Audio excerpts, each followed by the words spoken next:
Chelsea Football Club, the timing is hilarious because the Chelsea Football Club directors are coming out and doing an interview right now when everybody's lovely, bubbly, jubbly. It's nice to see, isn't it? But they've talk about 3 key indicators regarding the academy, regarding trophies, and more importantly, the managerial hires, not only at Enzo Maresca's level. Furthermore, we need to talk about our banter era.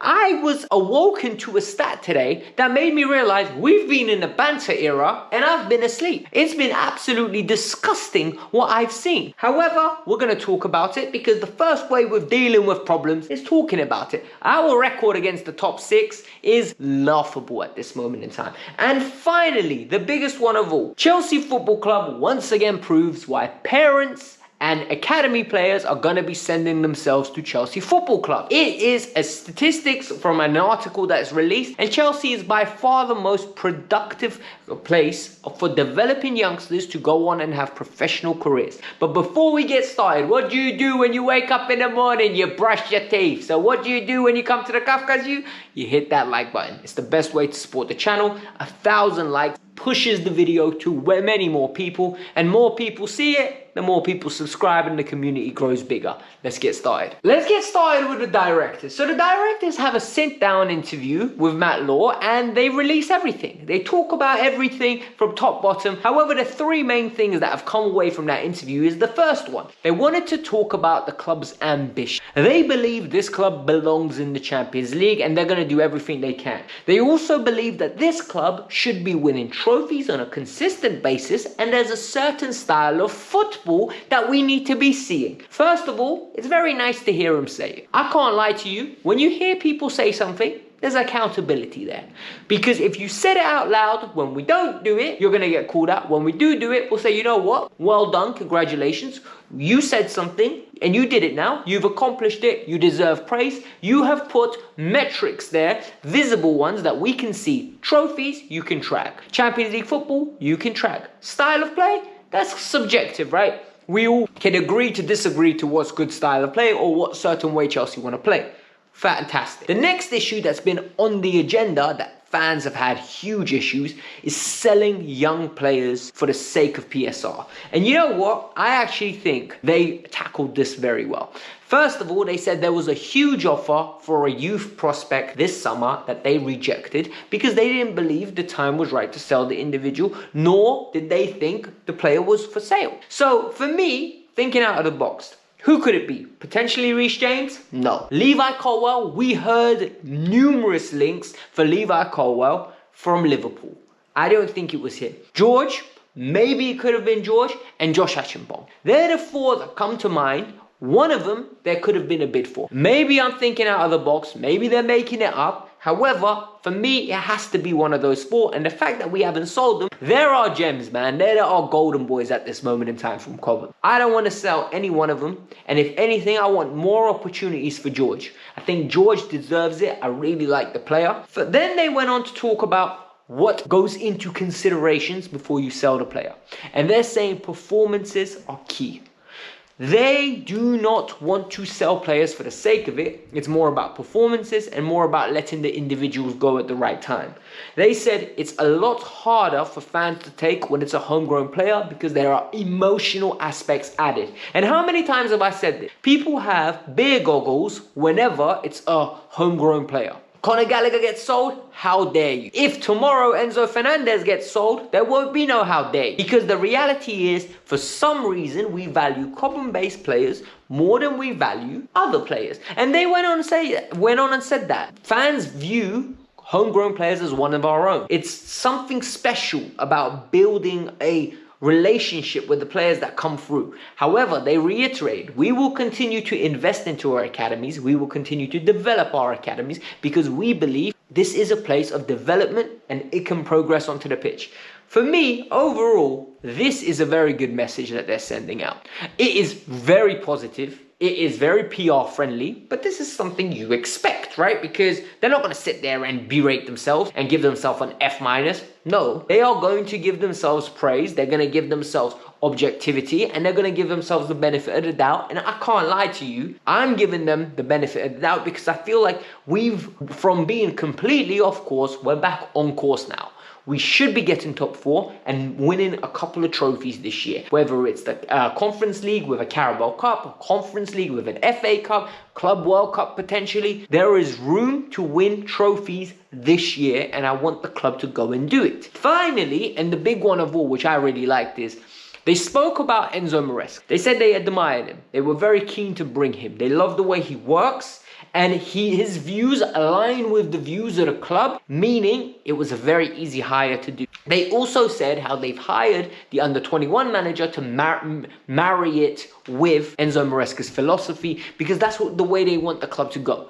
First of all, this is very important. The under-21s need to play the same way the first team play, and all the other ways down. Reason being is, when these kids get promoted, you don't want them to go from a counter-attacking side straight into a possession-based side and have a culture shock, not be ready, be exposed. It's hard enough taking a step up from youth football to first team football to then have to completely change the way and the tactics that you have to view. Yes, it's very good to be flexible. However, I think it's important to be malleable exactly for the system and to be prepared at that moment in time for it to happen already.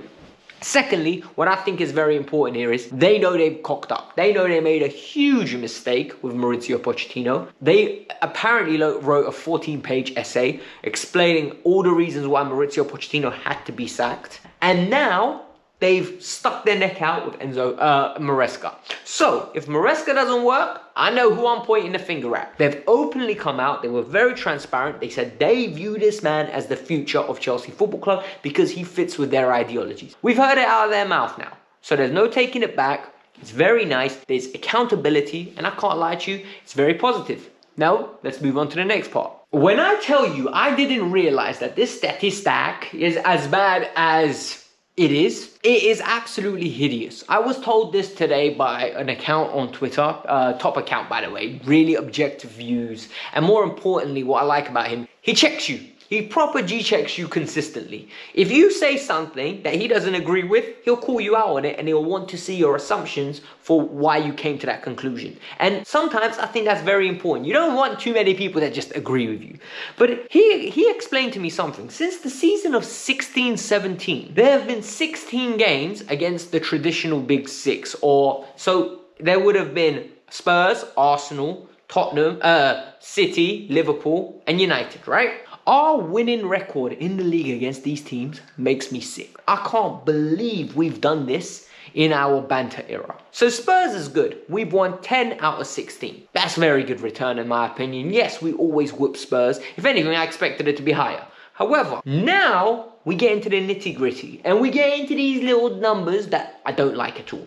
Arsenal, we've won 5 out of 16. 5 out of 16 games against Arsenal. This is a mockery. City, 5 out of 16. Then Liverpool, 2 out of 16 games we've won against Liverpool. Do you understand how bad that is? Man United, 4 out of 16, and they're in their banter era. What does this tell you? It tells you that we have not been turning up in these big games for far too long. And this needs to change. This season, I expect a few victories. Honestly, we have got 10 games this year against these lads. Right? We've already lost 1 to Manchester City. I expect at least 4 or 5 victories. I want a 50% win rate against these teams. We have got home games and we're going to have to go away to pick up these victories. I want to beat Arsenal at least once. I want to beat Liverpool at least once. I want to do the double over Manchester United and I want to do the double over Spurs. That will get us to 6 wins. City, I understand. You know when people say, oh, you know what, you're losing to City. I get it. But the other 4, I can't have it. Because I've got too many friends and family that are Man City fans, not Man City fans. The other team's fans. And I'm going to have to chat to them. And when I see this statistic, it makes me sick. I can't believe that we've been so bad for so long and it's gone under the radar. I haven't noticed it. Tuchel has absolutely masked all over this with his continental runs and his cup run. In the league, the bread and butter, this is why we don't consistently finish high. I think we haven't cracked 80 points. Matisse said it the other day. We haven't cracked 80 points since Antonio Conte. Since Antonio, can you imagine how mad that is? We need to crack 80 points soon. We genuinely do. I think that is a new stumbling block in our heads as fans. And once we do it, we go on to the next one, and then we go after the league title. This year, it's imperative that we have a great season return. 75 to 80 points. That is my target. If we do that, we've had a great season. Finally, this is something good that I want to talk about, because a lot of people are very negative about the club and the prospects of us signing more youngsters in the future. You know, why would anyone want to join Chelsea? There's no pathway to the first team. Well, I've said this on numerous occasions, right? Cobham's not there to produce talents only exclusively for Chelsea. It's there to ensure that talents within Cobham go on to have professional careers. So there's been an article that's been conducted. Last time it was conducted was 2020-2021 season, where Chelsea produced the most players that went on to have professional football careers. Now it's been produced again, and Chelsea are by far in England the best. So Chelsea are once again first, Arsenal second, and Man United's third. However, there's a weighting assigned, and obviously I don't know the calculation that going into the weighting, but it's very interesting. Chelsea have got 196 points, whereas Arsenal in second place have 161 and Manchester United 155. What does this tell me? It tells me that parents will know. You come to Chelsea, you will get your kids developed, and they might not make it here, but they're going to earn a heck of a lot of money while they're here. They're going to get a great education while they're here, and then they'll move on and have a great footballing career when they earn more money for the rest of their lives. And if they are good enough, they'll make it to the Premier League and retire very wealthy, or they might have a great living earning by playing football. This is why parents will send their kids to Chelsea, and this is why Cobham is a success. What needs to happen now is more of these clubs need to look at us and try to copy us a bit more, because I think we are the standard bearers. We are, Roman Reigns. We are the tribal chief of developing players. The reality is Cobham has been successful, and it will continue to be successful as long as we keep the coaching levels high, the investment high, and then it will just translate. But this was the Kavkas View. I hope you lot enjoyed the video. So if you want to watch more of my content, there's very good content over here. It is regarding Mudryk and Mudryk's performances and how he has really developed and is starting to take a new shape in his career. Go check it out. We'll see you on the other side. Peace out. I'm out.